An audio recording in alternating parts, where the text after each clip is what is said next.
Hello मेरे प्यारे दोस्तों, मैं आपका फ्रेंड डॉक्टर सुनील निगम। आज की इस वीडियो में मैं आपको हेयर फॉल और बाल्डनेस की ट्रीटमेंट में प्रयोग की जाने वाली सबसे पॉपुलर मेडिसिन मिनॉक्सिडिल के बारे में XYZ कंप्लीट नॉलेज दूंगा।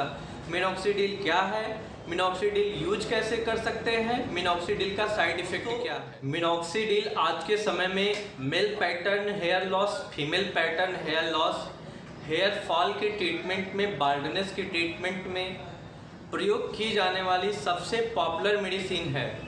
डर्मेटोलॉजिस्ट, हेयर स्पेशलिस्ट इस मेडिसिन का बहुत ज़्यादा इस्तेमाल करते हैं हेयर लॉस और हेयर फॉल के ट्रीटमेंट में। तो दोस्तों, मिनॉक्सिडिल एक तरह की मेडिसिन होती है जो लिक्विड फॉर्म, सॉल्यूशन फॉर्म में आती है, खाने के लिए टैबलेट फॉर्म में आती है, पुरुषों के बियर्ड में लगाने के लिए ये दवा जेल फॉर्म में भी आती है। Minoxidil WHO world health organisation द्वारा एक सर्टिफाइड मेडिसिन है जो हेयर फॉल और बाल्डनेस की ट्रीटमेंट में प्रयोग की जाती है।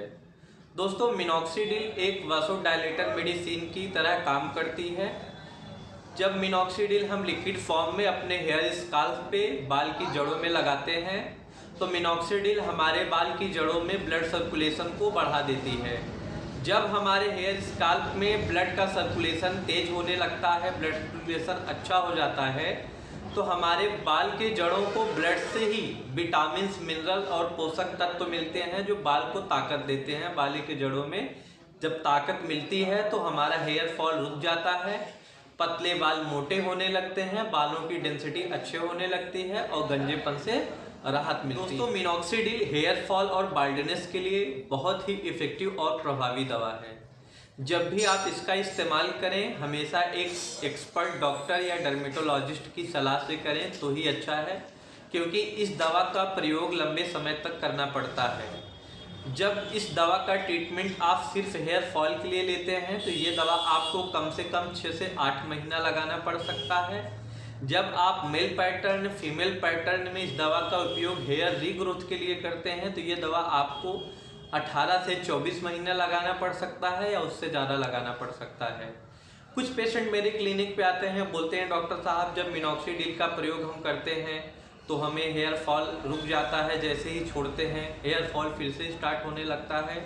तो दोस्तों, ऐसे पेशेंट या तो डॉक्टर के द्वारा दी गई मिनॉक्सिडिल तुरंत छोड़ देते हैं बिना उनके सलाह से, या तो फिर बिना डॉक्टर के सलाह से अपने आप लेके लगाते हैं, इसलिए उनके साथ ऐसा होता है। मिनॉक्सिडिल का प्रयोग जब भी करें तो हमेशा कम पावर, कम परसेंट से करें। पुरुष अगर इस दवा का उपयोग अपने हेयर फॉल के लिए, बाल्डनेस के लिए करना चाहते हैं तो कम से कम 5% से इस दवा को स्टार्ट करनी चाहिए। ज़्यादा से ज़्यादा हम 12.5%, 12.5% तक यूज कर सकते हैं अपने हेयर स्काल्प। महिलाएं जब भी मिनॉक्सिडिल का प्रयोग अपने बालों में हेयर फॉल को रोकने के लिए या हेयर रीग्रोथ के लिए करें तो हमेशा कम परसेंट में, 5% में करें, क्योंकि ज़्यादा परसेंट में मिनॉक्सिडिल का इस्तेमाल करने से चेहरे पे भी हेयर ग्रोथ होने लगता है। तो कम परसेंट में मिनॉक्सिडिल का इस्तेमाल करना महिलाओं के लिए ज़्यादा सेफ रहता है। कभी कभी मिनॉक्सिडिल लंबे समय तक लगाने पर भी हेयर रीग्रोथ अच्छा नहीं होता या हेयर फॉल नहीं रुकता है। ऐसे सिचुएशन में आपके बाल की जड़ों को ज़्यादा पोषक तत्व की ज़रूरत होती है, ज़्यादा विटामिन, मिनरल्स की ज़रूरत होती है। ऐसे सिचुएशन में आपका डर्मेटोलॉजिस्ट आपके बालों को हेयर फॉल से बचाने के लिए, हेयर रीग्रोथ को बढ़ाने के लिए आपको प्रोसीजर वाले ट्रीटमेंट बोल सकता है, जिसमें से 2 तरह के मुख्य प्रोसीजर होते हैं। PRP, mesotherapy. PRP plasma rich protein एक तरह का ट्रीटमेंट होता है जिसको करने के लिए आपके शरीर से ब्लड लिया जाता है, ब्लड से प्लाज्मा सीरम निकाल कर उसका इंजेक्शन बना के आपके बाल की जड़ों में लगाया जाता है।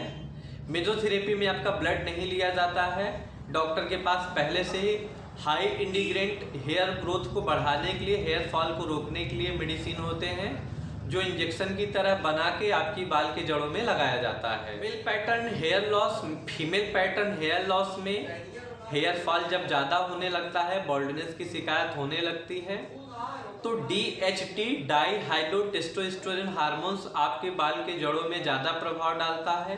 तो हार्मोन्स को बैलेंस करने के लिए मिनॉक्सिडिल के साथ में आपको हार्मोन्स का ट्रीटमेंट लेना पड़ता है। फिनास्ट्राइड हार्मोन्स की जो गोली होती है खाने के लिए आती है, तो खाने के रूप में आप ले सकते हैं, या फिर लिक्विड फॉर्म में फिनेस्टाइड आती है मिनॉक्सिडिल के साथ कॉम्बिनेशन में, तो लगाने के लिए आप मिनॉक्सिडिल फिनेस्टाइड का सॉल्यूशन आपकी बाल की जड़ों में लगाया जाता है। अब हम आपको साइड इफ़ेक्ट के बारे में बताएंगे। मिनॉक्सिडिल का ज़्यादा प्रयोग करने से आपके बाल की जड़ों में फंगल इन्फेक्शन हो सकता है। मिनॉक्सिडिल का इस्तेमाल करने से आपको सर दर्द हो सकता है, माइग्रेन की प्रॉब्लम हो सकती है, या फिर आप मिनॉक्सिडिल लगाने के बाद आपके स्काल्प में खुजली हो सकती है, इरिटेशन हो सकती है, बर्निंग सेंसेशन हो सकता है। इसलिए मिनॉक्सिडिल लगाने से ऐसा कुछ प्रॉब्लम आपको होता है तो मिनॉक्सिडिल का इस्तेमाल तुरंत बंद करके आपको अपने डॉक्टर को बताना चाहिए।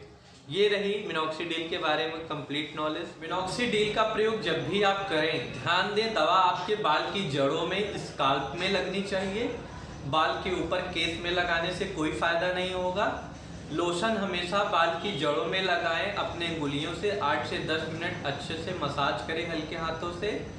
सुबह आप अच्छे शैम्पू से अपने बाल को वॉश कर लें और हमेशा नियमित लगाएं। डॉक्टर के द्वारा बताए गए समय तक लगाएं। डॉक्टर के हिसाब से स्टार्ट करें, डॉक्टर के हिसाब से छोड़ें। दवा हमेशा कम परसेंट से स्टार्ट की जाती है। जब भी दवाई बंद करनी होती है लगाने की, कम परसेंट पे लाकर बंद की जाती है, अचानक दवाई नहीं बंद की जाती है। आशा करता हूँ मेरी वीडियो आपको अच्छी लगी होगी, तो प्लीज़ चैनल को सब्सक्राइब करें, वीडियो को लाइक करें, शेयर करें। अगर आपके कुछ क्वेश्चंस है, कुछ क्वेरी है, तो आप कमेंट सेक्शन में कमेंट करके पूछ सकते हैं, मैं आपको वहाँ रिप्लाई करूँगा। वीडियो को देखने के लिए धन्यवाद।